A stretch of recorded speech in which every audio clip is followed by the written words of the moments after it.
अस्सलाम वालेकुम my dear friends. आज मैं आपके साथ एक बार फिर जुड़ चुका हूँ। आज हमारा टॉपिक क्लास 10th का होगा, जो हिस्ट्री का होगा, जो चैप्टर नंबर 3 है, राइज ऑफ ग्लोबल वर्ल्ड। आज हम पढ़ेंगे राइज ऑफ ग्लोबल वर्ल्ड के बारे में। Rise of global world, when we started, first we had to explain the term what globalization means. Globalization is an economic system associated with the free movement of goods, technology, ideas, culture, tradition across in the world. Free flow of goods from one place to another place. Free flow of labor from one place to another place. Free flow of capital from this country to another country. This is जो ये globalisation है, through globalisation we are connected rest of the world. There is exchange of commodities to place between one country to another country.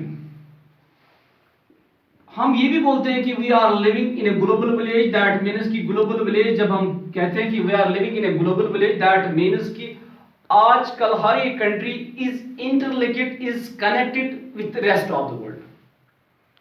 आजकल हर एक मुल्क import और export बाकी country से करता रहता है. जो इसमें इंपॉर्टेंट पहला टॉपिक है, what's pre modern world.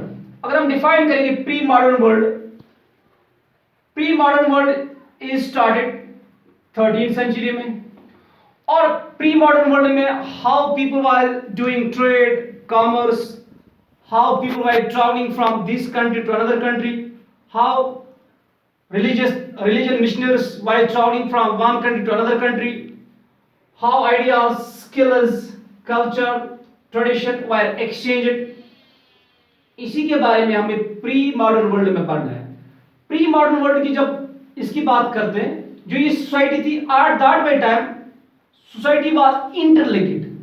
There was also the people were also doing trade and commerce. जैसे कि मैं एग्जांपल बताऊंगा इन द सिविलाइजेशन की. इन द सिविलाइजेशन में भी लोग ट्रेड और कॉमर्स करते थे. जब हम इन द सिविलाइजेशन की बात कर, when we are talking about in the civilization, that means 3000 BC. हम 3000 BC की बात करते हैं. At that time people were traveling, people were doing trade, people were carrying with them skills, ideas, culture, tradition, germs and disease, etc.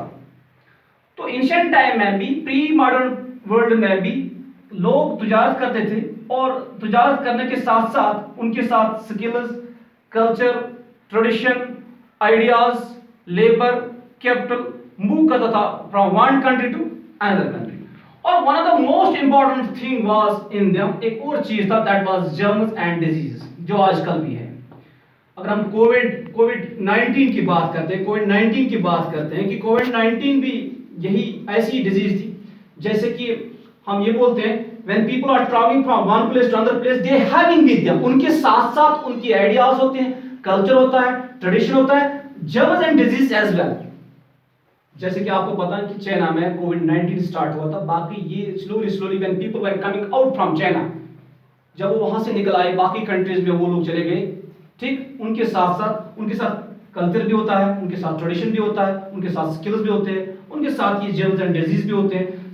7th century में ये discover किया गया, ये देखा गया कि जो ये germs and disease is also lying with these travellers, with these teachers who are doing trade and commerce during pre-modern world time. How they were doing the trade and commerce? कैसे तिजारत करते थे? एक सबसे बड़ा रूट होता था at that time, that was silk route. ये silk route northern border side of China में है. ठीक, आजकल भी है, आजकल भी मौजूद है. लेकिन 13th सेंचुरी में ये देखा गया कि सिल्क रूट जो था, maximum trade and commerce, maximum people were travelling from this route, from one country to another country through this silk route. इसी सिल्क रूट से people were culturally linked with rest of the world. हर कोई जो trade होता था, हर कोई जो traveller होता था, हर कोई जो प्रीचर होता था. इवन आई कैन से, मैं एक एग्जांपल दूंगा कि क्रिश्चियन मिशनरीज, मुस्लिम लोग जो थे, जब वो एक जगह से दूसरी जगह जाते थे, ठीक, मतलब मजहब रिलीजियस पर्पस के लिए, दे वर अडॉप्टिंग दिस रूट, वही वो सिल्क रूट को अडॉप्ट करते थे, और सिल्क रूट से हर एक चीज ट्रेड किया जाता था। This was source of a trade at that time during pre modern time. तो क्या किस्म का ट्रेड किया जाता था, क्योंकि आपको पता है कि जो ये सिल्क रूट है, it's connected, it's interlinked with the rest of the world. और सिल्क रूट ने भी एशिया और यूरोप और अमेरिका को कनेक्ट किया। और इस सिल्क रूट से क्या क्या चीजें, क्या क्या मतलब कमोडिटीज हम एक्सपोर्ट करते थे, क्या क्या चीज कैरी करते थे। खास तौर आपको पता है कि नूडल्स, जिससे स्पैगेटी इसको बोलते हैं, या potatoes, soya, groundnuts, chillies, textiles, pasta as well, pasta जो अरब में भी मशहूर है, ठीक, या नूडल्स जिसको आप स्पैगेटी कहते हैं, ठीक, इटली से बनता था, ठीक। और this was introduced, this was unknown to the rest of the world. These crops were carried through Silk Route।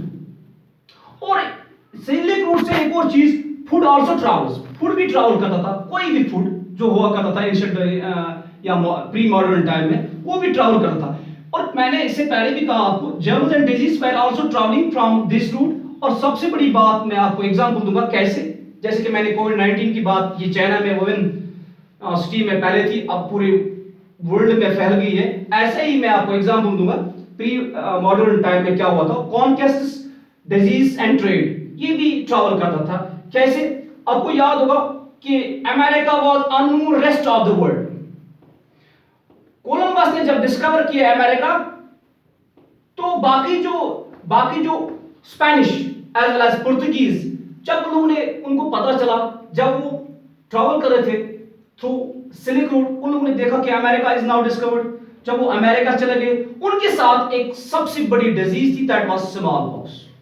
Spanish और पुर्तगीज जो लोग थे, उनके साथ साथ, क्योंकि मैंने आपको कहा, मैंने पर्सन इज ट्रैवलिंग, जब भी कोई शख्स ट्रैवल करता है, क्योंकि इस टॉपिक का खास मकसद यही है, जब कोई पर्सन ट्रैवल करता है, जब कोई ट्रेडर ट्रैवल करता है, उसके साथ साथ इन्वेंशंस भी होते हैं, आइडियाज भी होते हैं, कल्चर्स भी होते हैं, ट्रेडिशंस भी होते हैं, और वैल्यूज भी होते हैं, और उसके साथ साथ सबसे बड़ी बात जर्म्स एंड डिजीज होते हैं। वही यहां पे होता है।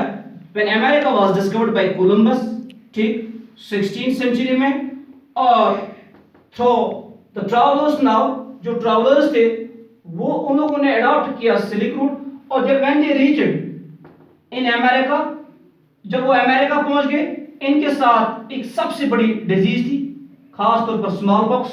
ये किन में डिजीज थी? ये स्पेनिश के लोगों में थी, पुर्तगीज के लोगों में थी।